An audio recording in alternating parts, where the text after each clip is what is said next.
Estamos para empezar. Bueno, bienvenidos. La clase de hoy es sobre requerimientos ágiles y sobre una técnica en particular que usamos en la cátedra, que es bastante, digamos, recomendada por los frameworks ágiles, que es la técnica de user stories, o historias de usuario dicho en español. Así es que en la primera parte de la clase vamos a hablar de los conceptos relacionados a requerimientos ágiles y por qué son ágiles los requerimientos en estos enfoques, o sea, qué significa el concepto de requerimientos ágiles. Y luego vamos a ver en detalle esta técnica que ya el martes de la semana que viene tienen que empezar a hacer los primeros prácticos y que casualmente el tema este de definir user stories es lo que se evalúa en el primer parcial práctico de la materia. Entonces tienen ahí la posibilidad y la recomendación por parte nuestra de hacer la mayor cantidad de ejercicios que puedan, así no tienen problemas después el día del parcial. El template del parcial que ustedes van a tener que usar para completar en el parcial ya está subido, así que si quieren ir descargando ese mismo para ir practicando los ejercicios que hacen, es válido, digamos, tiene el modelito de la user y bueno, tienen ahí para practicar. Ese sería el tema del práctico del primer parcial. El tema del práctico del primer parcial son user stories y otro concepto más, que lo vamos a ver después de este, que es el concepto de definición de productos mínimos viables, lo que se conoce como MVP. Entonces eso sería el primer parcial práctico. Todos los ejercicios tienen en la guía resueltos y tienen en la otra guía para hacer, y si necesitan más ejercicios no hay ningún problema, nos piden. Todo lo que ustedes puedan practicar va a ser directo beneficio para ustedes. Bueno, sobre valores y principios estuvimos charlando en la clase del martes, hicieron el práctico y tengo entendido que no hubo ningún problema y que llegaron bien, y simplemente preguntar si hay alguna duda con alguno de estos aspectos que ustedes necesiten consultar, si no, directamente avanzamos. La base del concepto de requerimientos ágiles es que ustedes entiendan que el enfoque de requerimientos ágiles debe estar adherido a este manifiesto ágil, o sea, a cumplir con los valores y con los principios que el manifiesto plantea. Obviamente que hay algunos principios de estos, que ya los vamos a ver, que están bien dirigidos y focalizados a la parte de requerimientos, y hay otros principios de estos que no tanto. Eso también lo vamos a ver.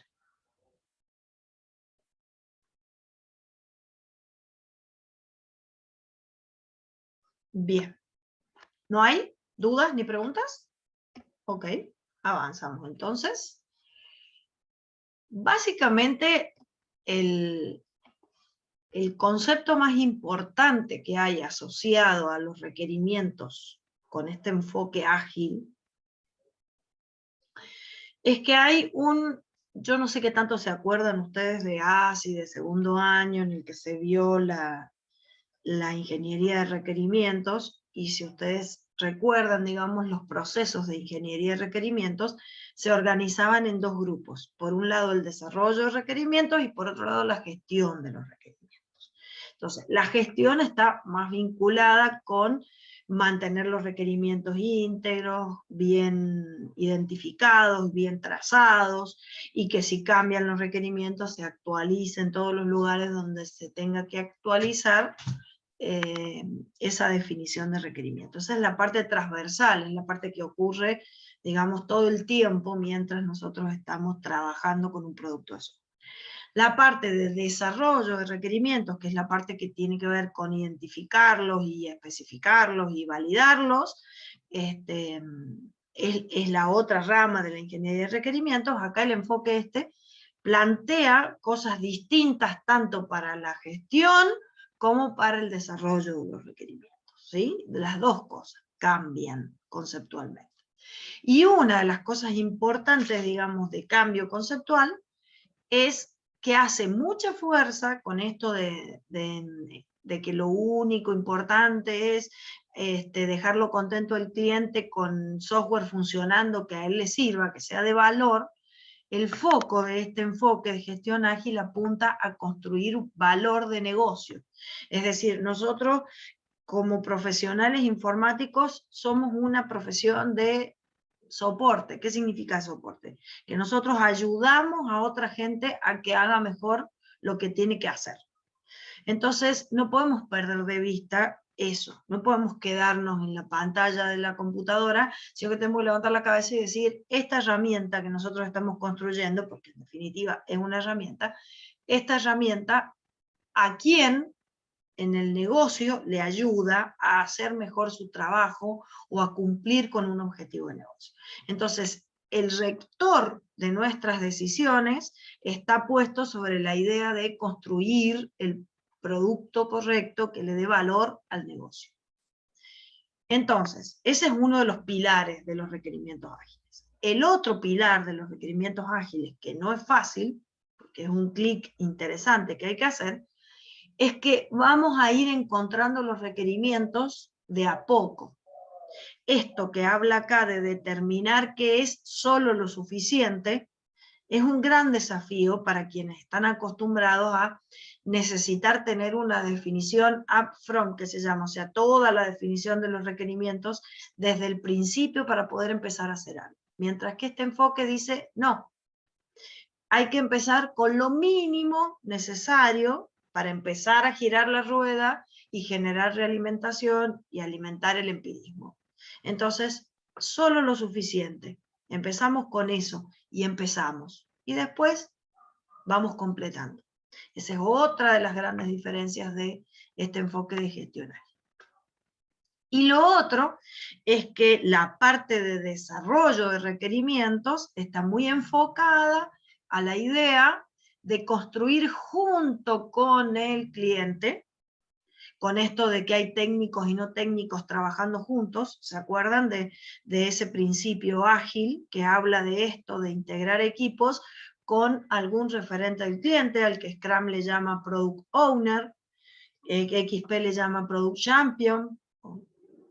Ese es el referente que es del lado del negocio, que tiene el conocimiento del producto y que trabaja junto con el equipo.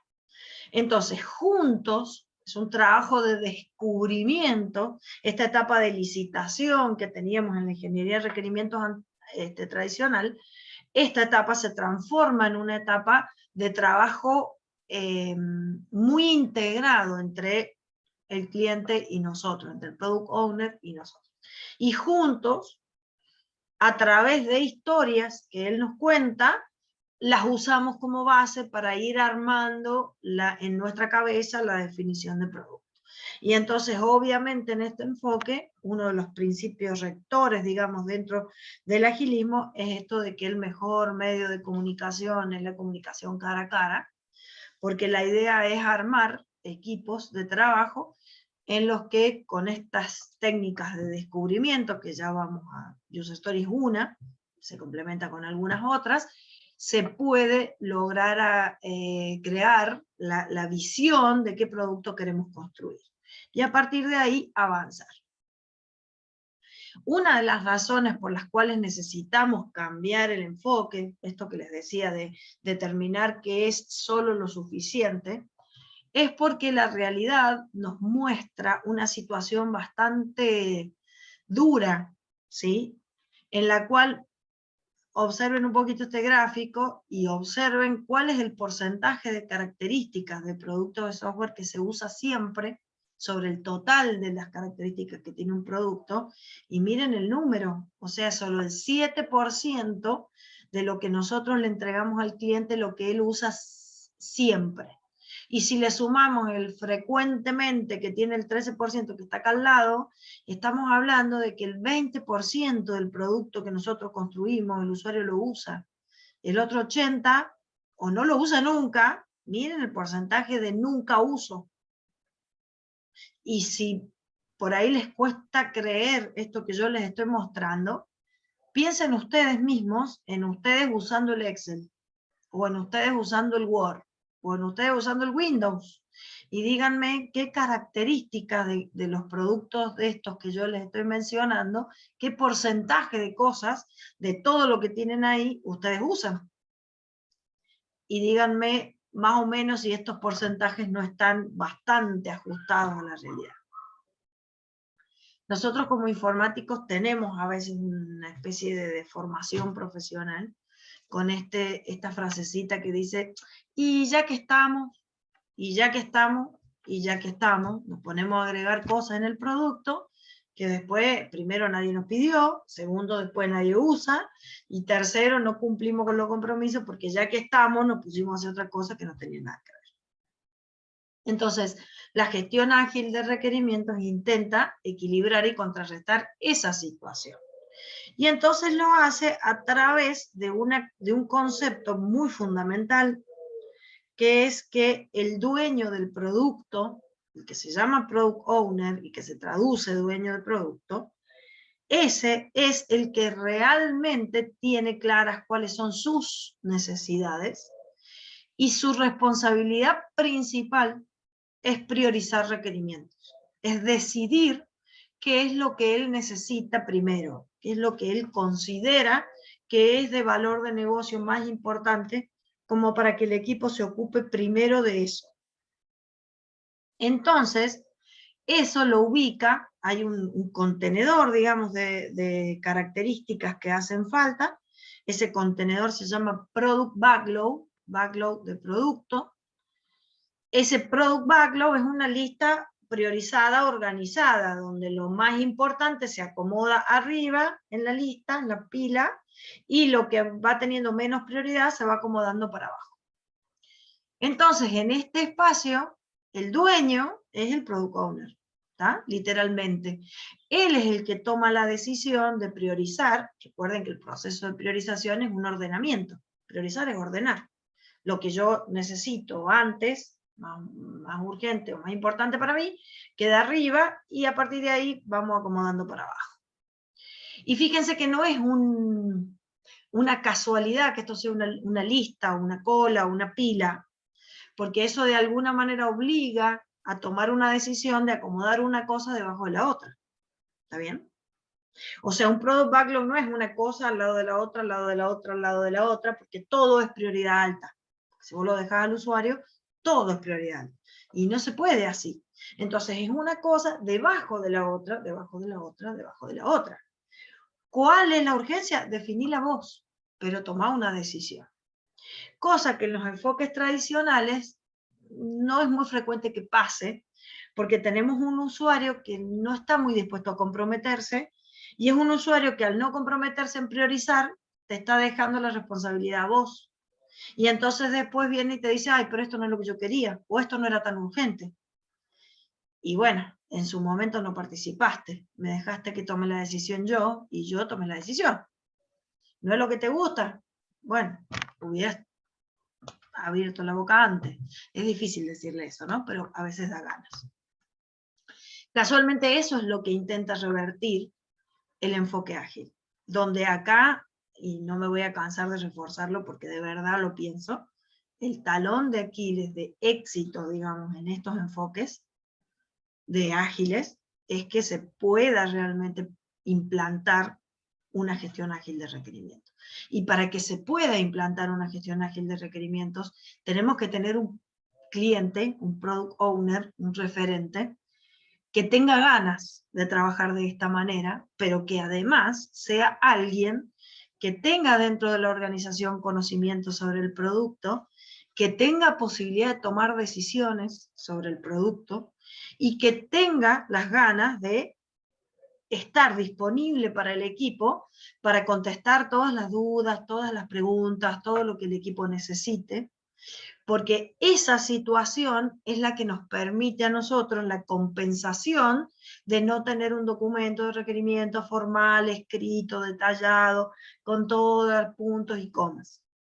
Porque en definitiva, esta gestión ágil lo que ofrece es una compensación. Dice, el mejor medio de comunicación es cara a cara y el cliente está disponible.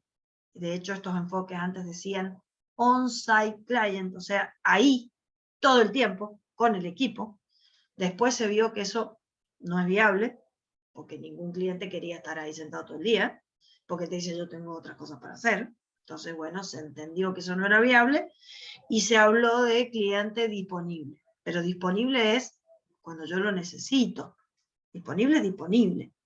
Porque si vos tenés una iteración de un mes y el tipo se toma una semana en contestarte una pregunta que vos le hiciste, eso no es disponible. ¿Se dan cuenta? Porque se hundió un cuarto de la iteración y no llegás después con los tiempos. Entonces, si él realmente está disponible y está dispuesto a trabajar de esta forma, ya no hace falta tanta documentación formal porque se compensa con esta comunicación cara a cara y con esta disponibilidad del cliente. En estas cosas es que de alguna manera descansa la gestión ágil de requerimientos, ¿sí? Este concepto de just in time es el concepto que se usa fundamentalmente para evitar desperdicios. ¿Qué es un desperdicio? Desperdicio es especificar requerimientos que después cambian y yo invertí un montón de tiempo en especificarlos. ¿Se acuerdan que algo de eso hemos charlado ya? Entonces, este enfoque just in time de los requerimientos dice, el producto no va a estar especificado al 100% desde el principio, ni muchísimo menos. Vamos a ir encontrando requerimientos y describiendo de los requerimientos lo que nos hace falta conforme nos haga falta. O sea, este concepto, just in time. Ni antes ni después. Porque ojo, que el just in time es eso, ni antes ni después. Porque si llega antes es un desperdicio, pero si llega tarde también es un problema. Porque si llega tarde, el equipo termina armando su propia aventura sobre una definición que no tiene. Entonces, por eso dice el último momento responsable. Porque si no tomamos la decisión en el momento que hay que tomarla, otro la toma por nosotros. Y ahí ya generamos otro tipo de problema, que es que el producto no haga lo que tiene que hacer y haga otra cosa. Por eso esta característica de just in time, justo a tiempo. Recuerden, ni antes ni después. ¿Está? Bueno, el principio este ágil de la comunicación cara a cara está sustentado, y no es un capricho, de hecho ninguno de los principios del manifiesto son caprichosos, todos tienen una muy buena fundamentación. En este caso la fundamentación es esto, ¿no? Es que la efectividad y la riqueza de la comunicación crece exponencialmente conforme nosotros podemos estar inclusive en un mismo espacio físico. El COVID nos vino a patear la vida a todos, digamos, pero en la medida de ser posible, lo mejor que puede pasar es que estemos reunidos en un mismo espacio físico, eso en estos enfoques se llama colocados, no colocados, que es otra cosa, co-locados. Quiere decir que estamos en el mismo espacio físico y compartiendo, digamos, un pizarrón para poder debatir y construir juntos el producto que necesitamos. Las características puntuales del producto sobre las que estamos hablando. Entonces, la mayor riqueza, ven que el eje de la X es la riqueza y el eje de la Y es la efectividad. Bueno, el punto máximo óptimo de eso se logra, digamos, cuando nosotros logramos esta situación de dos personas en un mismo espacio físico con un pizarrón para compartir. ¿Se está escuchando bien o se corta? Porque me pareció que se me congeló un poco la imagen. No, se escucha bien, profe. No, profe, se escucha bien. Ok. Bueno, entonces, básicamente, esta idea de generar valor de negocio, honestamente, a nosotros a veces nos cuesta, a nosotros digo en términos generales como informáticos. En general tenemos el problema de que estamos como muy enfocados en el software. Y resulta que el software es un medio para nuestro cliente, es una herramienta de trabajo, como lo es hoy en día para nosotros el Zoom. ¿Está bien? Pero el Zoom no es un fin en sí mismo. El Zoom es un medio para que nosotros podamos estar juntos y yo intentar enseñar y ustedes intentar aprender algo en esta época de pandemia. Pero el objetivo final no es el Zoom. Bueno, con el software y los clientes pasa lo mismo. Lo que nosotros tenemos que entregarle al cliente es valor de negocio, no características de software. La característica de software es el medio por el cual le entregamos valor de negocio. Ese clic es el que hay que hacer.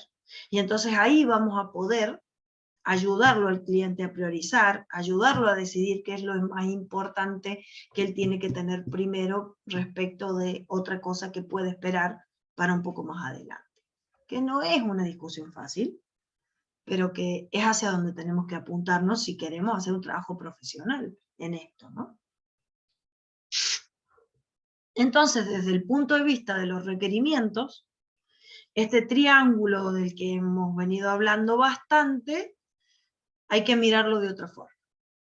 En este enfoque ágil, en el que estamos reforzando que el producto se va a ir definiendo conforme haga falta, just in time, difiriendo las decisiones lo más que se pueda, tomando decisiones en el último momento responsable y todas estas cosas, nos lleva a nosotros a que en vez de dejar fijo los requerimientos, el alcance y a partir de ahí derivar recursos y tiempo, como plantea el enfoque tradicional, lo que hacemos es decir, vamos a dejar fijo el tiempo con iteraciones de duración fija, las que Scrum llama sprints, ¿sí?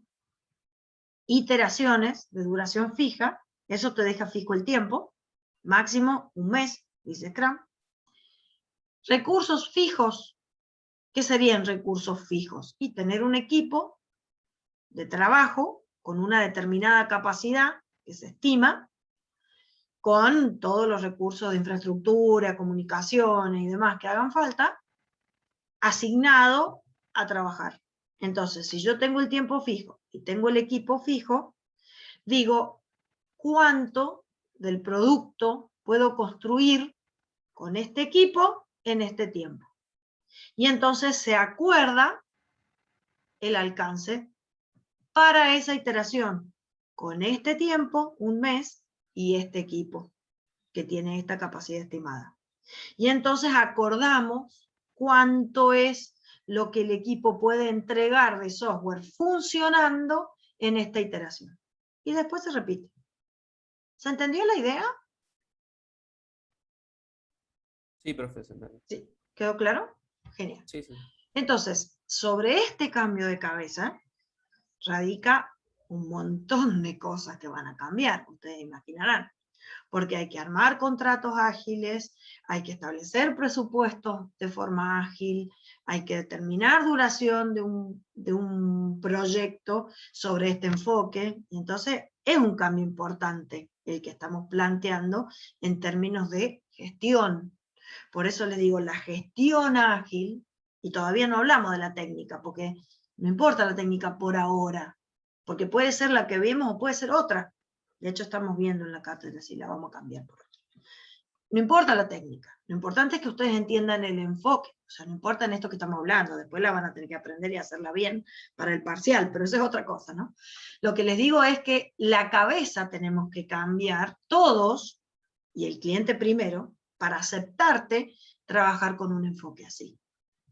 Donde vos le estás diciendo al cliente que en realidad exactamente qué va a ser el producto, vos todavía no lo sabés, ni lo vas a definir. Y exactamente qué va a recibir en cada iteración se va a ir definiendo al principio de cada iteración. Eso es un poco lo que plantea esto, pero la gran ventaja que eso te da es que él tiene el control sobre ese product backlog y puede subir, bajar características conforme la realidad del negocio lo demande y conforme él considera necesario hacerlo. Entonces, en este esquema, digamos, de determinación de requerimientos, lo importante que nosotros tengamos que focalizar es que a nivel de la gestión ágil de requerimientos, la gestión ágil de requerimientos trabaja a estos niveles. A nivel de requerimiento de negocio y a nivel de requerimiento de usuario. Las user stories, que son las que nosotros vamos a estudiar ahora, en un ratito vamos a empezar, y ustedes van a empezar a practicar el martes, son estos requerimientos de usuario. alineado a un requerimiento de negocio. Entonces, ¿qué le interesa al usuario? Le interesa esto, ¿saben? Esto que está acá. Quiero disminuir en un X porcentaje el tiempo invertido en procesos de atención al cliente. El valor de negocio es ese. Esto es el medio por el cual él cree que va a lograr ese valor de negocio. Si ustedes en ese momento advierten que ese requerimiento que el usuario te está diciendo no va a llegar a cumplimentar el requerimiento de negocio, es el momento en el que ustedes tienen que levantar la mano y decir, me parece que esto no te va a conducir a esto, pensemos otra alternativa. O sí, genial, esto te va a ayudar con eso, porque puede ser una parte y después hay que ver otras partes, vamos por ese lado. Nosotros hasta ahora, en la formación de ustedes, ¿qué hemos visto? ¿A qué nivel hemos estado trabajando? ¿Qué requerimientos hemos estado identificando y especificando nosotros en otras materias? Análisis y diseño. ¿Cuáles son los requerimientos que estábamos impactando, digamos, en nuestra formación? De los que están Serían ahí. los funcionales y los no funcionales.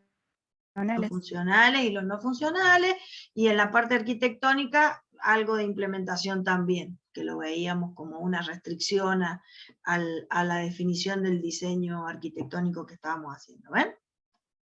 ¿Les suena a estos servidores en la nube cuando armábamos los despliegues, digamos, en las vistas arquitectónicas? Este fue nuestro foco. Entonces acá estamos hablando de un cambio de enfoque. Pero el cambio de enfoque es que estamos mirando la realidad desde otro lugar. Y eso no significa que todo lo que ustedes aprendieron está mal, no sirve más, hay que tirarlo a la basura, estuve perdiendo el tiempo en análisis de sistema aprendiendo a hacer caso de uso. No significa eso. Todo lo que ustedes puedan aprender, les puedo asegurar que les va a servir en algún contexto.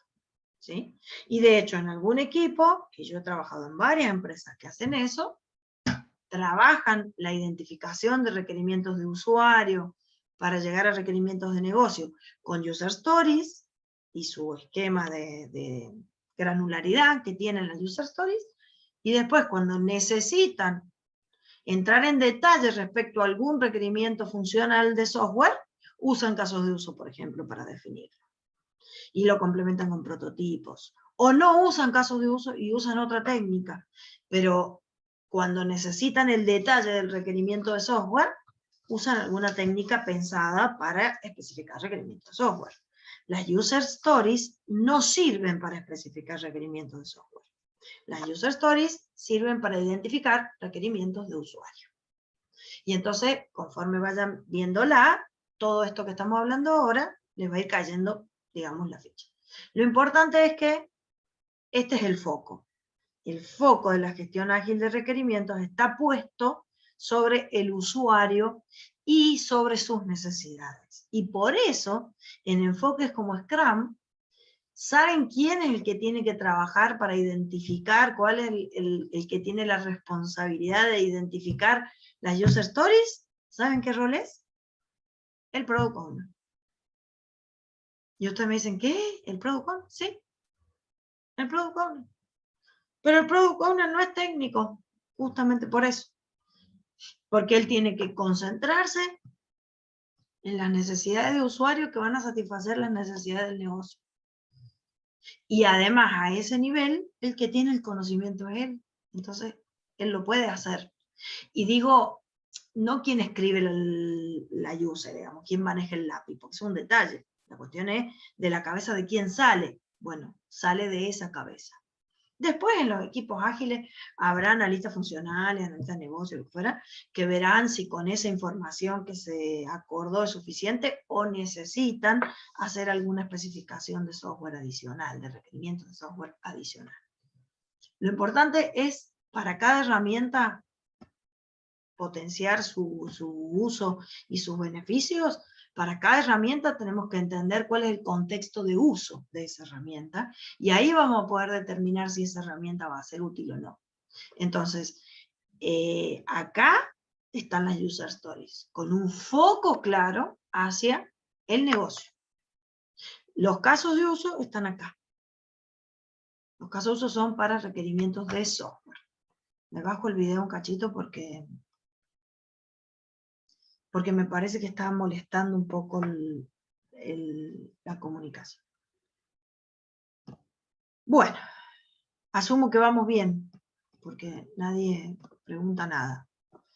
Conforme a eso, seguimos. Ok. Entonces, en síntesis, para ir cerrando esta parte de lo que implica la gestión ágil de requerimientos, básicamente tenemos que trabajar juntos, técnicos y no técnicos, entendiendo las necesidades y el negocio. Si no entendemos el negocio, no vamos a poder construir un software que le ayude, claramente. Entonces después, nosotros, ¿se acuerdan que el segundo año decía, tenemos que convertirnos en expertos del dominio? ¿Se acuerdan ese término? Que el propósito de la licitación de requerimientos es convertirnos en expertos del dominio. Sé que les estoy referenciando una materia que le hicieron hace como 2 años, pero si alguno se acuerda estaría genial. Entonces, eso es esta parte. Y sigue siendo exactamente así, no importa el enfoque que ustedes usen, tienen que entender el negocio. Y luego, junto con los usuarios, descubrir cuál es la mejor forma de satisfacer esas necesidades. Y acá es donde aparece el famoso Product Backlog, ¿sí? Y entonces, esto, que el ámbito de trabajo del Product Owner es acá, y el dueño de esto es el Product Owner, esto es lo que se usa para determinar en una específica iteración qué es lo que le vamos a entregar. Entonces le entregamos la característica, ¿sí? Que en este caso era la A que estaba acá, ¿sí? Se la entregamos. Y se la entregamos, la liberamos y obtenemos feedback. Y ese feedback nos ayuda a refinar este Product Backlog, a ver qué hay que cambiarle, qué hay que sacarle, qué hay que ponerle, si estaba bien priorizado o no. Y eso se puede hacer gracias a que invertimos un mes y ya tenemos información de realimentación. Ese sería un poco el esquema de funcionamiento de la gestión ágil de requerimientos. Entonces, ¿qué asumimos? Que los cambios van a existir todo el tiempo de forma constante, ¿sí? Que tenemos que tener una mirada de quiénes son los involucrados, y los involucrados no son solo los que están acá en esta sesión de descubrimiento de requerimientos. Tenemos que saber quiénes son los involucrados. Los involucrados son todos los que tienen algo para decir respecto del producto. Ese es el concepto de stakeholders que ustedes tienen que incorporar en su cabeza.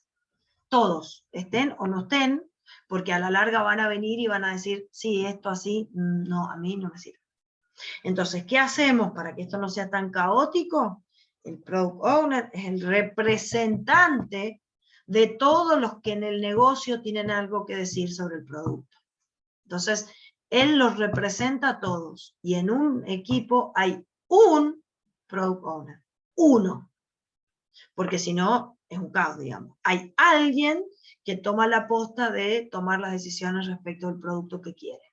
Y él, parte de su responsabilidad es trabajar con el resto de los stakeholders y lograr acuerdo con el resto de los stakeholders. Acuerdo que después trae al equipo.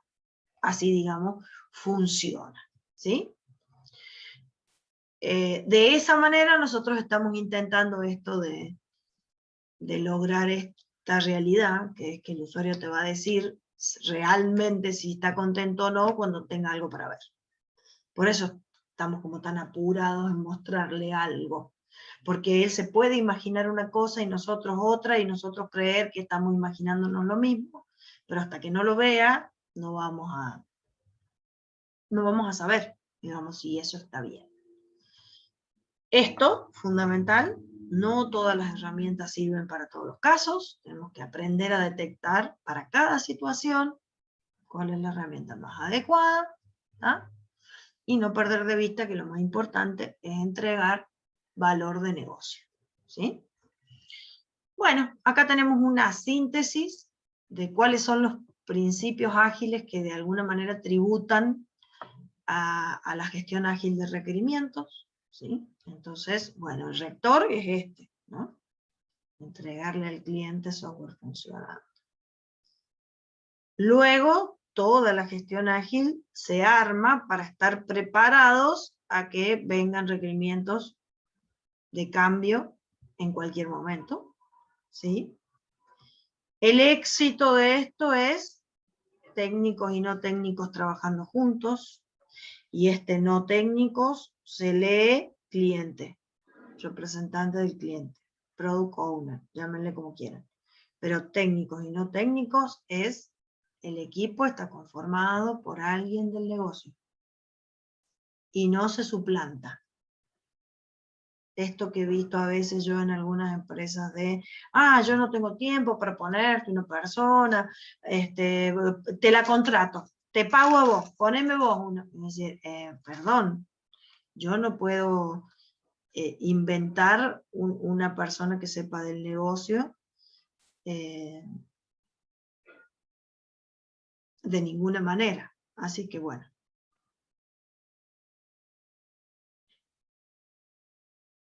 Denme un segundo.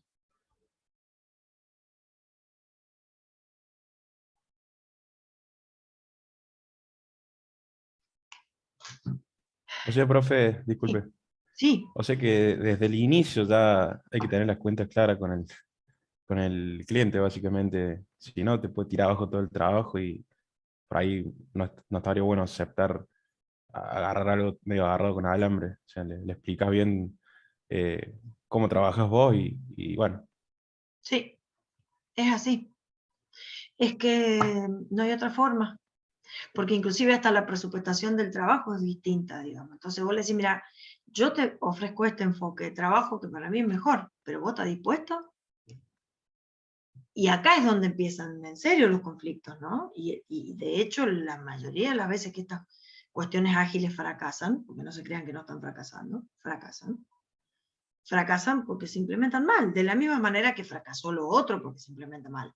Porque si vos lo mirás a lo otro en la teoría, no está mal el planteo del proceso unificado. No es una porquería, no está todo mal. Está bien concebido, está bien pensado, no es improvisado. Después cada uno arma su propia aventura y ahí es donde empiezan los desajustes. Scrum está fracasando en muchas organizaciones y está fracasando casualmente porque el cliente no está dispuesto a participar en los términos en los que hace falta que participe. Entonces viene con estas cosas, o sea, o te pide a vos, te contrato a alguien que funcione como product owner y resulta que ese que funciona como product owner, lo máximo que puede ser es un muy buen analista de negocio o un analista funcional, que puede saber mucho de técnicas de especificación de requerimientos, pero del negocio no sabe, entonces ¿qué decisiones puede tomar? Entonces no sirve. Y el otro escenario es, te mandan al plastilina de la empresa, ¿sí? ¿Saben lo que es plastilina? ¿Para qué sirve la plastilina? Básicamente, para hacer boludeces. Entonces voy a decir, bueno, este es el que tengo para mandarte, pero no tiene posibilidad de tomar una decisión, no tiene idea, entonces, no sé, y tiene que estar leyendo, preguntar para que alguien le conteste, para que hasta que vuelve, y se nos pasó la iteración y no hicimos nada. Y entonces, el éxito de todo esto radica casualmente en esto, en este principio y en este. El mejor medio de comunicación por excelencia es cara a cara, que un poco intenta contrarrestar la mala implementación que se hizo cuando la gente de informática escribía un documento de requerimiento, se lo mandaba por mail al usuario y le decía, esto es lo que te vamos a hacer, fírmamelo. Y entonces, ¿qué hacía el usuario? Tenía el mail ahí en la bandeja y vos le insistías, hasta que en un punto el tipo te decía, sí, listo, te lo firmo. Y nunca lo leyó. Entonces, ¿eso es un problema de que la técnica anterior es mala? No, es un problema de que se implementó mal. Vos tendrías que haberlo citado al cliente en una reunión y explicado qué es lo que vos pensabas hacer con el producto. Esto, comunicación cara a cara. ¿Se dan cuenta? Y ahí es donde las teorías empiezan a fallar. Y fallan, casualmente, en la parte que tiene que ver con la gente y con la comunicación de la gente. Entonces, bueno, esto es lo que ustedes deberían tener bien claro para poder acordar si van a encarar un desarrollo ágil o no. Si el cliente desde el vamos te está diciendo yo no puedo, Y no tiene mucho sentido entrar en esta dinámica, porque van a tener problemas. ¿Qué es lo que pasa muchas veces? No tienen nada escrito formal, porque iban a charlar con el cliente y el cliente iba a estar, y el cliente no está. Entonces no tienen nada. Es como que ni una cosa ni la otra. Y ahí es donde empiezan los problemas y graves. Bueno, y este último principio de los principios ágiles que impacta en este trabajo es una distribución de responsabilidades distintas, donde muchas veces se cometieron errores en la gestión tradicional de definirle a los equipos la arquitectura, los requerimientos y decirle, ustedes tienen que hacer esto. Y no está tan bueno. Digamos, acá el enfoque ágil dice, che, démosle responsabilidad al equipo porque el equipo está formado, está capacitado, está motivado, dejemos que las decisiones técnicas respecto a cómo construir el producto y qué arquitectura va a tener y demás, salgan del equipo. Por eso este principio habla de emergen. Entonces, esto también tributa a la forma en la que se van a trabajar los requerimientos y bueno, por eso está asociado. Así que, en definitiva, cuando a ustedes les toque este tema para rendir el examen final, si no tienen la aprobación de la materia, me voy a permitir hacerles un comentario y darles un consejo. El tema que sale sorteado, ¿se acuerdan que les contamos que tienen sorteado un tema cuando se inscriben? El tema dice gestión ágil de requerimientos / user stories. Y ustedes llegan al examen final y solo preparan user stories. Y cuando les preguntamos, bueno, ¿pero qué implica la gestión ágil de requerimientos? Cric, no sabe. Todo esto que hemos estado hablando es lo que implica la gestión ágil de requerimientos. ¿Se entiende? Lo tienen que comprender para poder aplicar la técnica que vamos a empezar a ver ahora bien, de la mejor manera posible. ¿Estamos? Profe, dentro de una empresa, ¿quién serían los candidatos ideales para ser Product Owner? Y depende. A ver, suponete que la empresa es la universidad. Y suponete que nosotros queremos hacer un software para la administración de los exámenes. ¿Sí? De los exámenes finales que ustedes rinden. ¿A quién tendríamos que buscar de Product Owner en ese caso? ¿Qué te parece? ¿A los profesores? Y los profesores tomamos los exámenes, pero no administramos la información de los exámenes. Por ahí estaría bueno que los convocáramos en los primeros talleres, pero en realidad la gente que hay que buscar es a la gente que trabaja en un departamento que en la facultad se llama departamento de exámenes. ¿Está bien?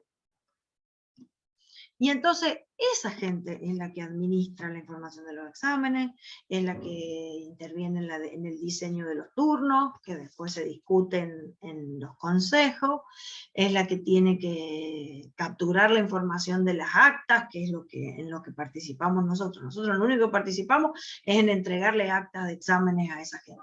Pero todo el resto del trabajo lo hace esa gente.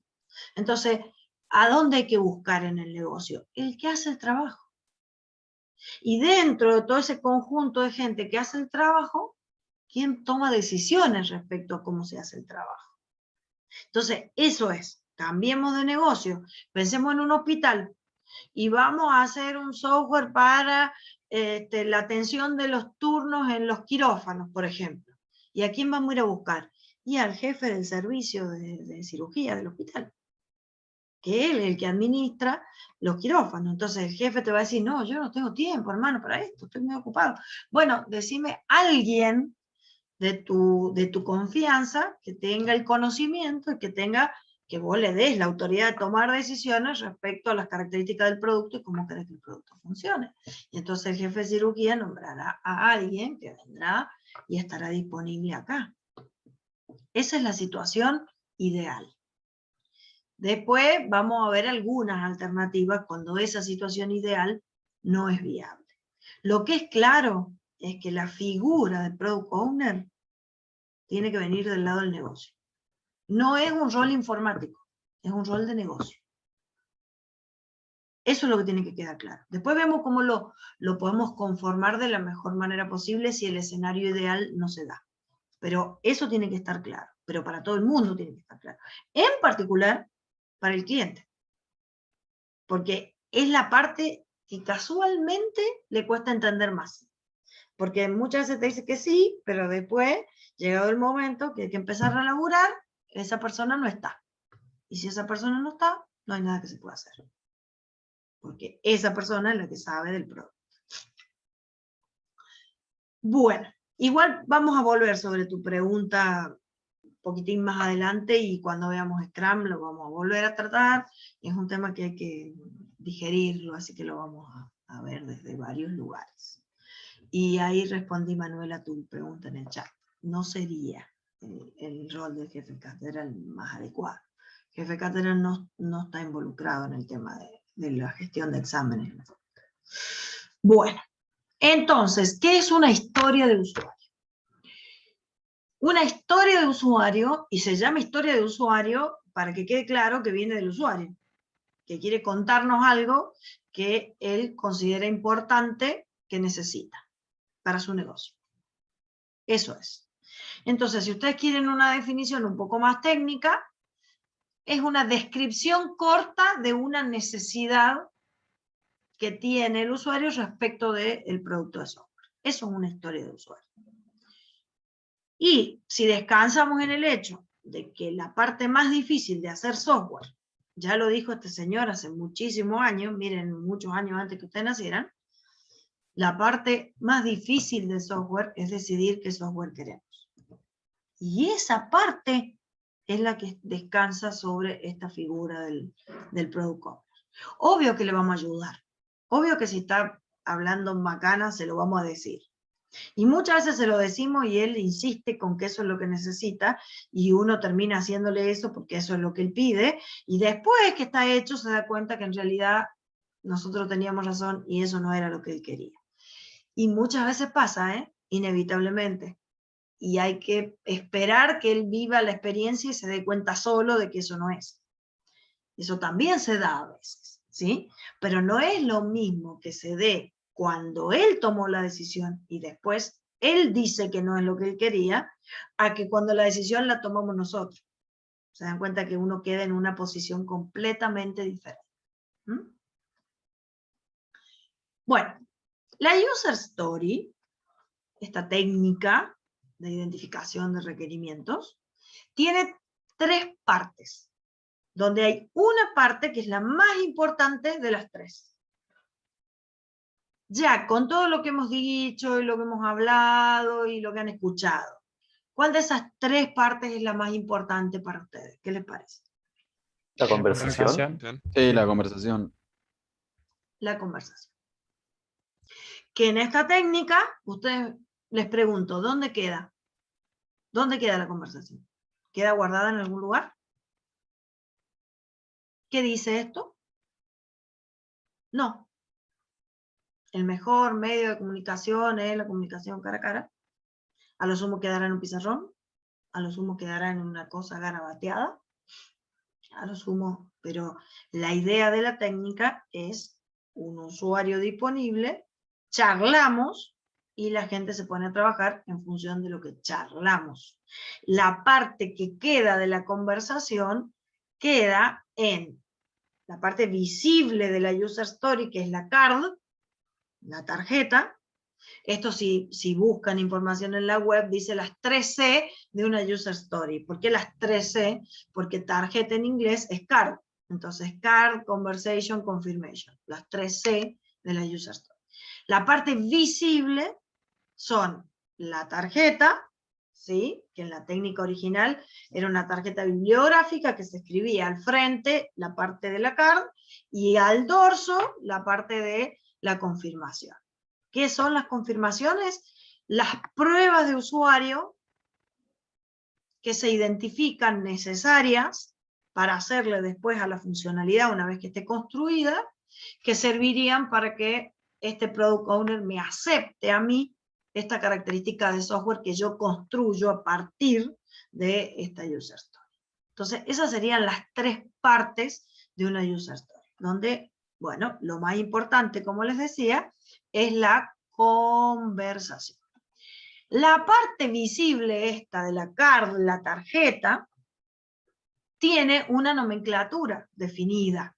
La técnica de User Stories la inventó y la definió y la creó un señor que se llama Mike Cohn. Les escribo ahora en el chat el nombre. Y él es el que la desarrolló. El primer framework ágil que la adopta fue XP, Extreme Programming. Después la adopta Scrum también como una recomendación. Y hoy por hoy es como que se asocia requerimientos ágiles a User Stories como si fuera la única que hay.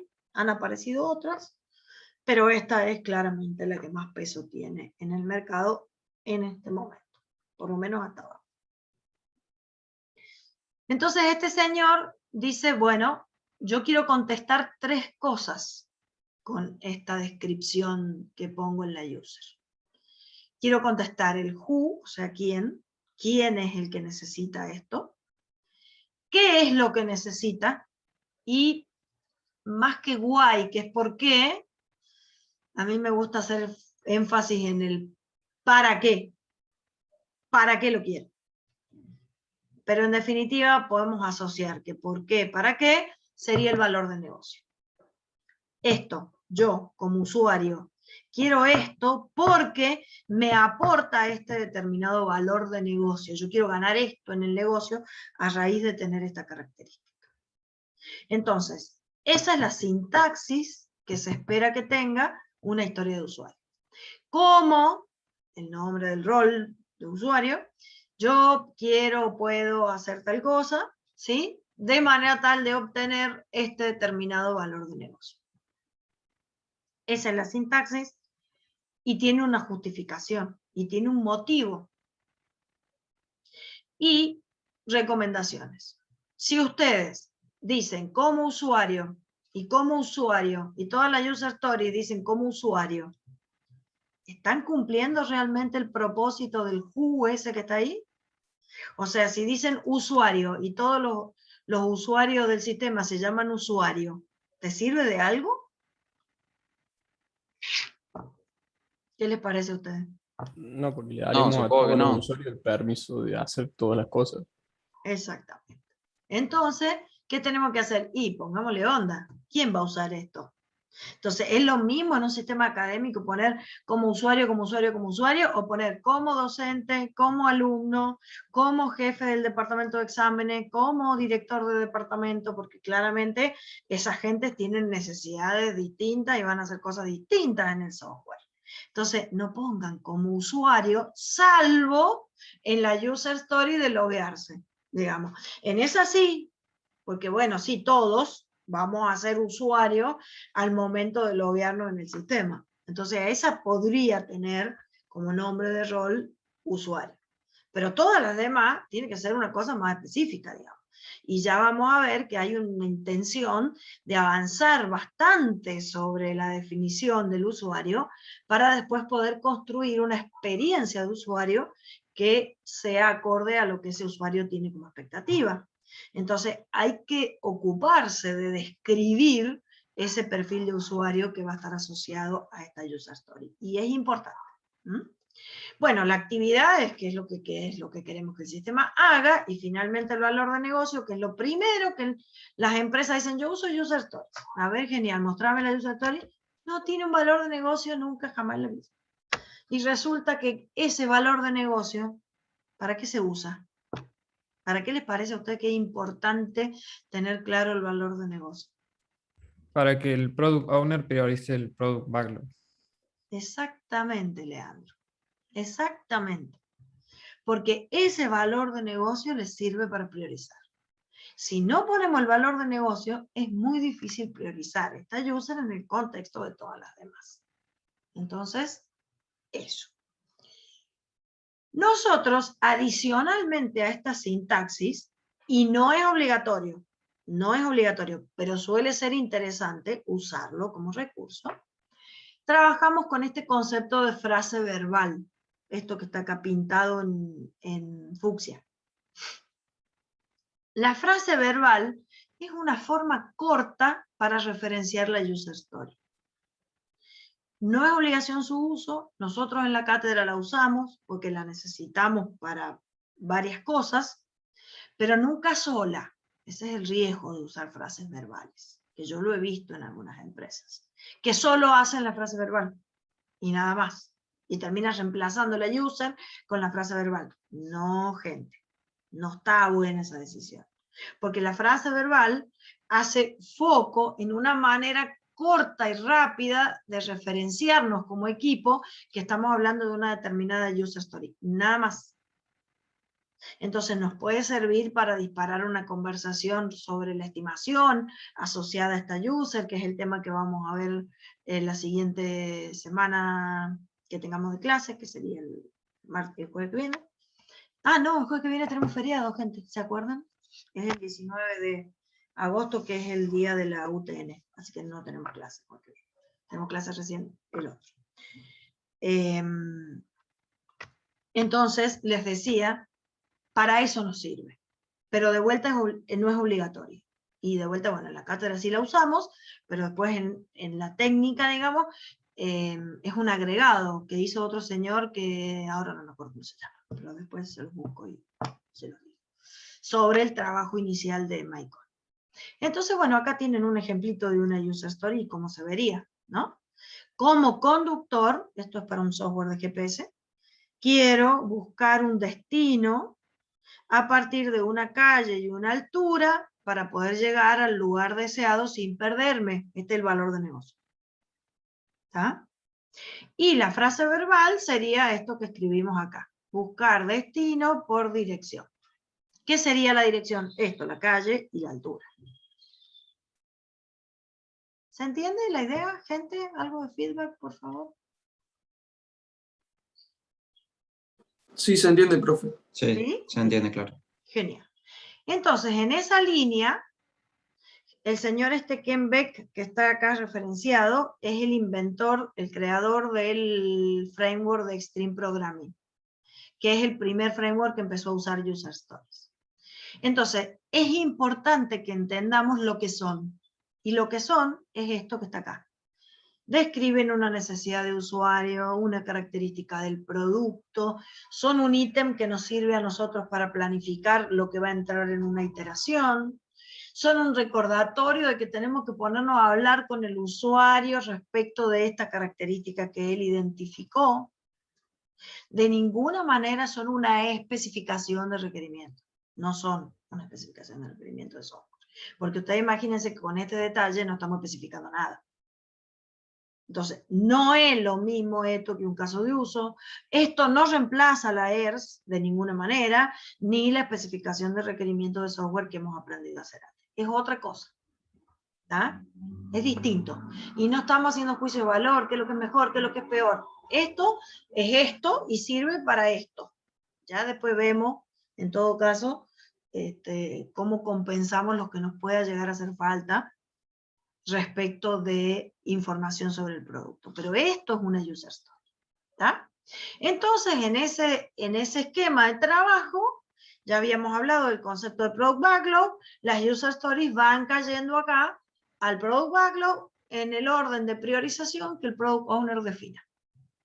Y mientras tanto, conforme a él se le van ocurriendo cosas, él las agrega, las quita, las saca, pone más prioridad, menos prioridad, las cambia, según lo que a él le parezca. ¿Sí? Esto se llama Product Backlog. ¿Ah? El dueño del Product Backlog es el Product Owner. El que agrega, quita, saca cada vez que quiere, puede, necesita, es el Product Owner. ¿Mm? Bien, ahora, concepto importante respecto de la construcción basada en User Stories. Las User Stories son porciones verticales. ¿Qué significa que son porciones verticales? Ustedes ya han trabajado con nosotros en diseño, concepto de arquitectura, o sea que pueden entender esto que está acá, las capas de una arquitectura básicas. ¿Cómo se corta una User Story? Así se corta la User Story. Eso sería una porción vertical. ¿Ven? Esto. Un poquito de capa de presentación, un poquito de lógica de negocio, un poquito de base de datos, para entregarle algo al usuario que le sirva, que él pueda trabajar con eso. ¿Sí? Si yo corto las user stories horizontales, ¿Entrego valor? ¿Le entrego valor al cliente? No hay entrega de valor. Esto es No, fundamental. porque o solo le entrega la interfaz, o solo le entrega el funcionamiento, o solo le entrega los datos.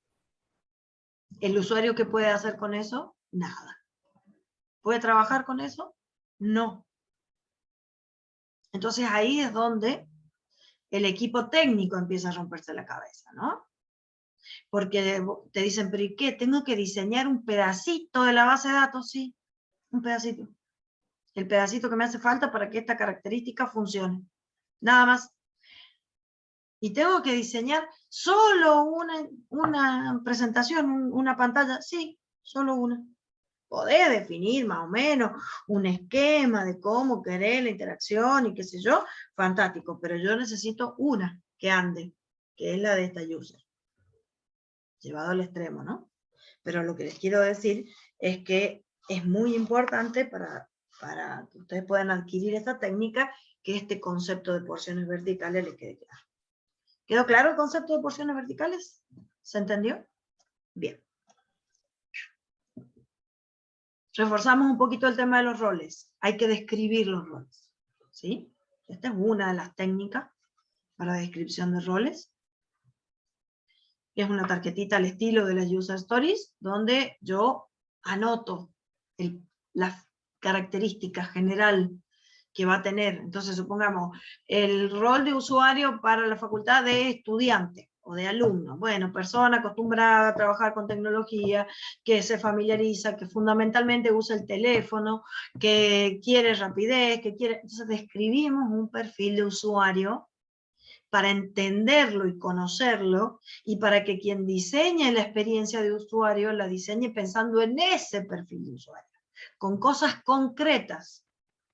Y esta técnica es una técnica genérica con la que se empieza, pero después la idea es refinar esto con técnicas más específicas, como por ejemplo una técnica que se llama personas, se llama así en inglés, se llama personas, y la idea es hacer la descripción de una persona en particular, con nombre, apellido, edad, trabajo, qué le gusta, cuáles son sus hobbies, qué es lo que hace, porque queremos como entender que el software lo va a usar alguien concreto, una persona de carne y hueso. Entonces, si bien es difícil, imagínense usted un sistema académico, hay 16.000 alumnos, no vamos a describir 16.000 personas de ninguna manera, pero elegimos tipos, ¿no? El estudiante que hace la carrera al día y elegimos un modelo de ese, el estudiante que ya terminó de cursar y que solo tiene que rendir, el estudiante que dejó la carrera unos cuantos años y ahora tiene que volver, bueno, perfiles, y describimos, pero personas concretas y específicas.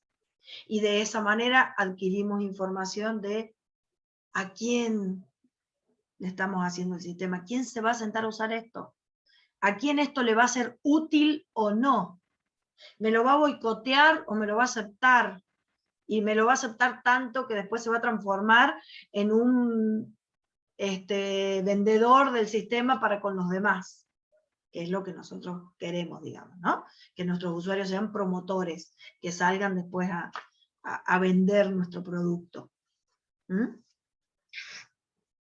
Entonces, bueno, hay que trabajar en esto de la descripción de los usuarios. Entonces, si nosotros ponemos usuario, usuario, usuario, nada, no hay nada que se pueda hacer con respecto a eso, ¿sí? Bueno, y ahora viene esto de qué pasa cuando la situación ideal de Product Owner no es disponible. ¿Tá? El que debería estar acá, no hay forma que esté acá porque no le alcanza el tiempo, porque está ocupado, porque es una persona muy importante, porque no voy a conseguir que se siente conmigo. Bueno, empecemos a buscar alternativas. Pero si ustedes ven, todas estas alternativas que estamos mirando acá son perfiles de negocio, ¿no? Gerente de usuario, gerente de desarrollo, alguien de marketing, vendedor, experto del dominio, cliente. O sea, no es analista funcional, administrador de base de datos, programador, analista de testing, ¿está? Acá el Product Owner se tiene que cubrir con un rol no técnico, con un rol de negocio. Bueno, a esos se les suele llamar proxies. a esos usuarios, ¿sí? O usuarios representantes. No son la situación ideal, pero bueno, a veces no nos queda otra y tenemos que trabajar con ese perfil de usuario. Bien. Hay una partecita, digamos, interesante que empieza a conformar la tercera C, de la que todavía no hablamos nada, que es la confirmación. Y para poder llegar a escribir esas pruebas de aceptación, que son las que de alguna manera tienen un poquito más de información respecto a la user y que van a ser la base para que después se construyan los casos de prueba. Entonces, para trabajar en eso, básicamente empezamos pensando y acordando con el Product Owner y preguntándole, porque es raro que a él le nazcan solo los criterios de aceptación, es trabajo nuestro preguntarlos, pero hay que construir criterios de aceptación. ¿Qué es un criterio de aceptación? Es información concreta que tiene que servirnos a nosotros para saber si lo que implementamos es correcto o no. Si el Product Owner nos va a aceptar esta característica implementada o no, porque él la va a aceptar si respeta los criterios de aceptación. Y si no, nos va a decir, esto no es lo que yo necesito. Entonces, el criterio de aceptación nos define límites a nosotros, para la user. Y después son la base con la cual se escriben las pruebas de aceptación que van al dorso de la tarjeta. Bueno, digo al dorso como para que ustedes se lo imaginen, ¿no? Ya no se escriben más user stories en tarjetitas bibliográficas, pero es como la técnica empezó siendo así. Ahora trabajamos con herramientas y las pruebas quedan abajo de la user, no quedan atrás, digamos, pero es como para que ustedes se imaginen la técnica original. Los criterios de aceptación explícitamente escritos son un aporte que hacemos nosotros en la cátedra a la plantilla de la CARD que están viendo ustedes. Porque en la versión original de MyCoan aparecían como una notita, que si vos querías la ponías y si no querías no la ponías. A nosotros nos pareció importante que tendríamos que haber... Bueno, sí escribí yo hace unos años un artículo relacionado a esto con un profe con el que trabajo mucho. Y escribimos un artículo en el que planteábamos que era importante que los criterios de aceptación fueran parte de la CARD, y bueno, en la cátedra desde hace unos años, no muchos, 2 o 3, estamos trabajando, o sea que ustedes después en la vida real las pueden usar o no, pueden adoptar esta recomendación o no, pero en el contexto de las user stories que escriban para esta cátedra,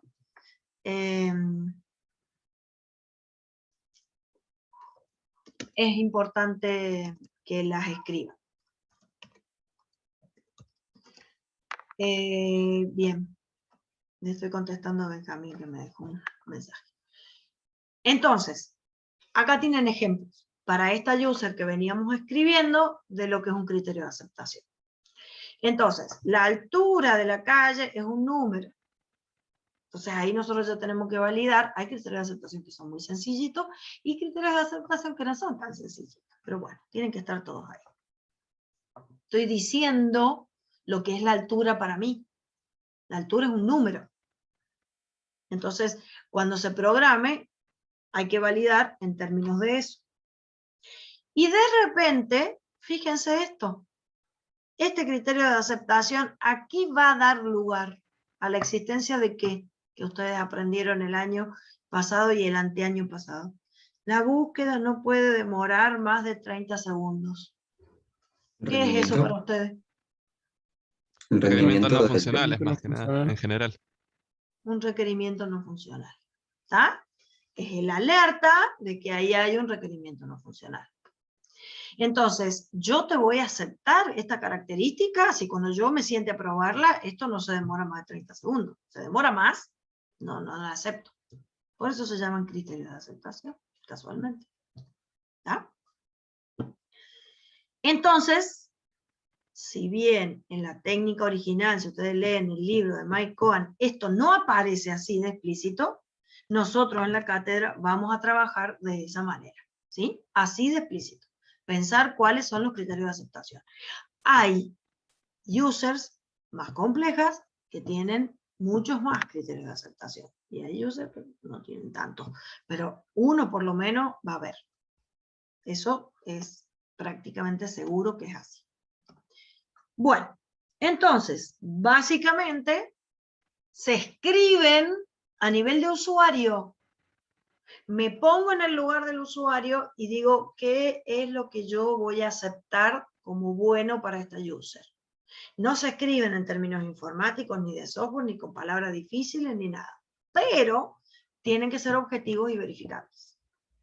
O sea, si yo acá hubiera puesto la búsqueda no puede demorar mucho, ¿eso sería un criterio de aceptación?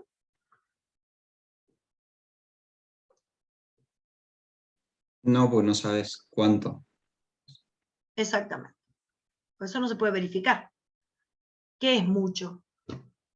¿Qué es mucho para mí? ¿Qué es mucho para el otro? Entonces, tengamos en cuenta eso respecto de cómo escribimos los criterios de aceptación. Y la pregunta del millón esta de, ¿y los detalles? ¿Dónde van los detalles? Porque el diablo está en los detalles. Tampoco vamos a hacer de cuenta que nos vamos a acordar de todos los detallitos que el usuario final nos cuenta en una conversación, porque eso es ilógico pensarlo, y porque además acuérdense que a veces hay gente del equipo que puede no estar presente y que después necesita enterarse, o que en la realidad hay equipos que están distribuidos geográficamente, qué sé yo, muchas cosas pueden pasar que hacen que yo necesite guardar los detalles en otro lugar que no sea mi cabeza. Bueno, ahí aparece todo una variante que realmente aplica el concepto de empirismo, porque cada equipo va a decidir dónde va a guardar el detalle, cómo lo va a mantener. Hay un enfoque que se está usando mucho ahora, que se llama requerimientos by example, requerimientos por ejemplos, o desarrollo conducido por pruebas de aceptación, se llama así el enfoque, que todo el detalle que estamos contando, que antes estaba en las especificaciones de requerimiento, este enfoque propone moverlo a las pruebas. Que el diseño de casos de prueba, sobre todo las pruebas de aceptación, tenga todo el detalle que hace falta. Y en la medida de lo posible, automatizar esas pruebas de aceptación. Entonces, vos, primero, generás esfuerzo de documentación una sola vez, y segundo, las pruebas, si no tienen detalle, no se pueden ejecutar. Entonces, estás poniendo ese esfuerzo de detalle en un lugar que sí o sí te hace falta. Porque si no lo tenés, no podés probar. Esa es un poco la corriente. ¿De dónde va el detalle? Bueno, hay toda una corriente que apunta hacia ese lugar. Bueno, la última partecita entonces que nos faltaba de la user eran las pruebas de aceptación. Que como les contaba, históricamente teníamos, no sé si ustedes han visto alguna vez una ficha bibliográfica, pero es esto, ¿se acuerdan esas tarjetitas blancas rayaditas que acompañaban a los libros en la biblioteca? Por eso se llaman bibliográficas. Entonces, no sé si acá todavía en la biblioteca de la facultad todavía siguen funcionando de esa forma. Ven que ahí dice, como estudiante quiero comprar un pase de parking, así puedo estacionar en la facultad. ¿Está? No dice facultad, dice escuela, pero es como que yo me voy directamente hacia la facultad. Y atrás escribíamos las pruebas de aceptación. Entonces vamos a ver cómo escribimos las pruebas de aceptación para nuestra user. Y ahí es donde les va a cerrar un poco más todavía la situación de que la prueba de aceptación, las pruebas de aceptación están directamente relacionadas con los criterios de aceptación. ¿Tá? Y entonces describimos lo que tenemos que probar. Esto no es el caso de prueba. Esto es el título del caso de prueba que después vamos a construir, porque lo vamos a aprender en la segunda parte de la materia. Aprendemos a diseñar casos de prueba y a ejecutar pruebas relacionadas a esto que estamos escribiendo acá como user stories. El segundo parcial de ingeniería de software tiene que ver con eso. Que a diferencia del primero, en el que las users las tienen que escribir ustedes, en el segundo nosotros le damos la user escrita y ustedes tienen que armar todo lo de test. Bueno, acá tienen el ejemplo, ¿sí? Probar, buscar un destino en un país y ciudad existentes, de una calle existente y la altura existente. Este sería como la prueba de escenario feliz, digamos, donde todo va bien. Entonces se supone que eso pasa. Fíjense una que falla. La calle existe, pero la altura no existe. Entonces el GPS me va a decir, esto no funciona. ¿Tá? O buscar un país que no existe, escribí mal el nombre del país, o ingreso un país que en el GPS no tengo la cartografía, me va a dar error. Fíjense esta última, probar buscar un destino en un país ciudad existente, de una calle existente, y demora más de 30 segundos la búsqueda, entonces falla. ¿Qué podemos ir deduciendo de acá? Que las pruebas de usuario tenemos que contemplar situaciones de éxito y de fracaso. Problema que en general ocurre la mayoría de las veces. Los programadores son seres optimistas por naturaleza. Entonces ellos programan solo los escenarios felices. Y los otros, ay, mirá si a alguien se le va a ocurrir, y seguramente se le va a ocurrir a alguien. Entonces hay que pensar situaciones en las que el sistema pase y situaciones en las que el sistema no pase, porque tenemos que pensar qué actitud vamos a tener frente a esa situación. Eso sería el manejo de errores y excepciones que hay que considerar cuando uno construye un software. Por eso hay que pensar pruebas de los dos tipos. Pruebas en las que el usuario va a estar contento y qué pasaría con el usuario o qué va a hacer el usuario si pasa algo que no es lo esperado. Porque hay que pensarlo eso también y diseñarlo y resolverlo. Bueno, esto sería lo que ustedes van a tener que hacer a partir del martes, dado una situación que les vamos a dar, que ya la tienen en la guía. Ustedes van a tener que trabajar en escribir historias de usuario y las van a tener que escribir así. Esto es una historia de usuario completa. Y en el parcial, cuando diga escribe, creo que son 2 que tienen que escribir. 2 historias de usuario completas relacionadas a tal cosa, completas es esto. El Freiserver, la parte de la CART con el criterio de aceptación y las pruebas de usuario. Con el template que tienen en el aula virtual. ¿Dudas? ¿Preguntas? ¿Consultas? Sí, a mí no me quedó claro si las pruebas de usuario las hace el Product Owner o también se encargarían los de testing, los de QA testing, de realizar las pruebas.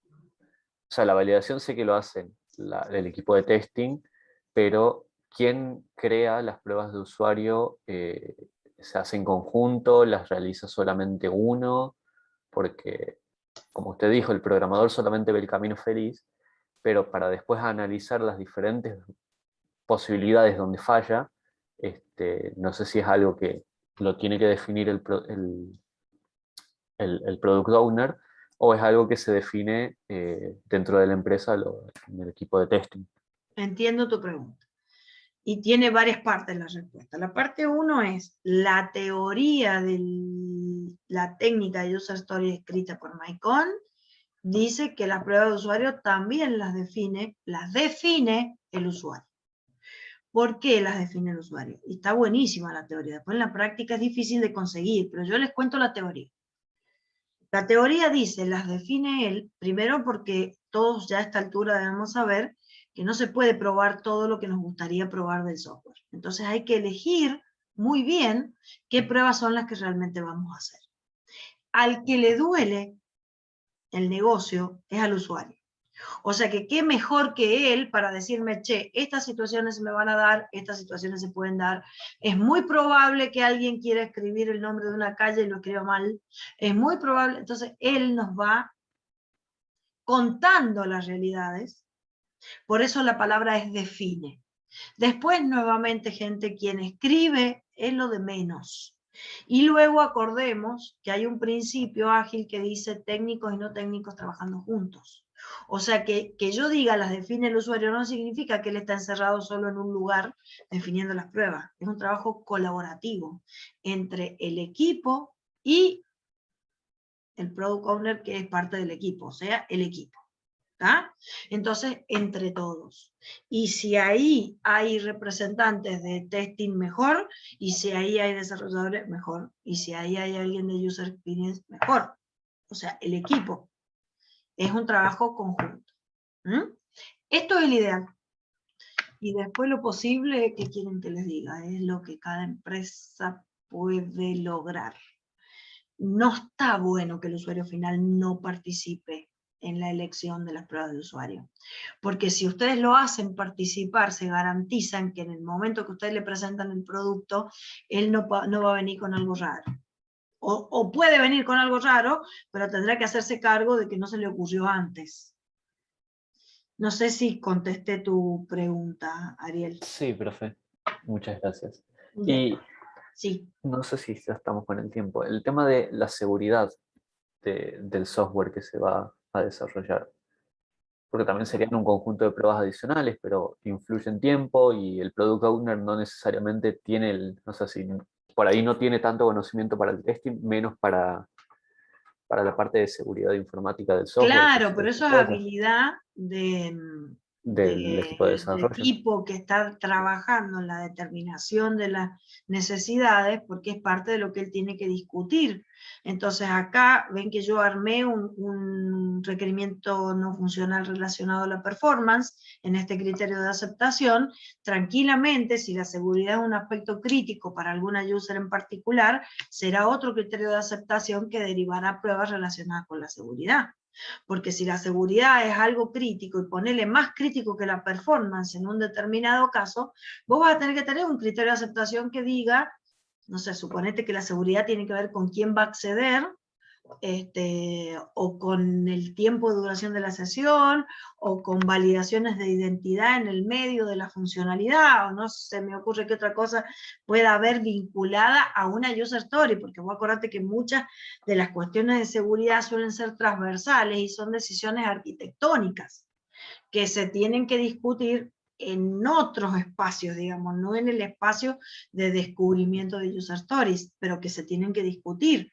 Entonces, si son aspectos transversales, hay que discutirlos en el momento en el que se habla de eso. Si son aspectos atribuibles a una user en particular, deberían aparecer como un criterio de aceptación acá. ¿Se entiende la idea? Sí, profe. Muchísimas gracias. De nada. Bueno, ahí tenemos entonces... Acá tenemos otra user, que les cuento, digamos, en el proceso de definición de esto, empezó siendo una user que se llamaba como conductor, quiero buscar un destino, así nada más, para llegar al lugar sin perderme, y después nos dimos cuenta que eso era muy grande, y entonces la dividimos, y teníamos la de recién, buscar un destino por dirección, y acá tenemos buscar un destino a partir de coordenadas, después tenemos buscar destino a través de cruce de calles, después tenemos buscar destino de los últimos buscados, y tenemos buscar, y resulta que el buscar destino terminó siendo un montón de user stories, que es todo otro desafío sobre el que tenemos que hablar. Bueno, es como para que tengan otro ejemplo, digamos, de lo que sería una user completa.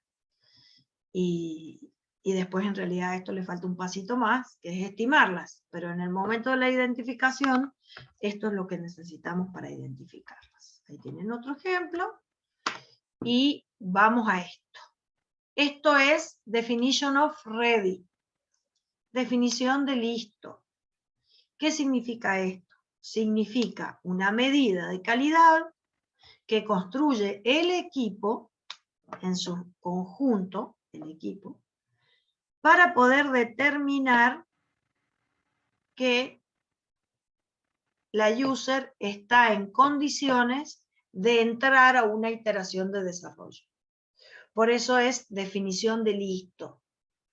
Esta característica, ¿está lista para que el equipo la empiece a implementar o no?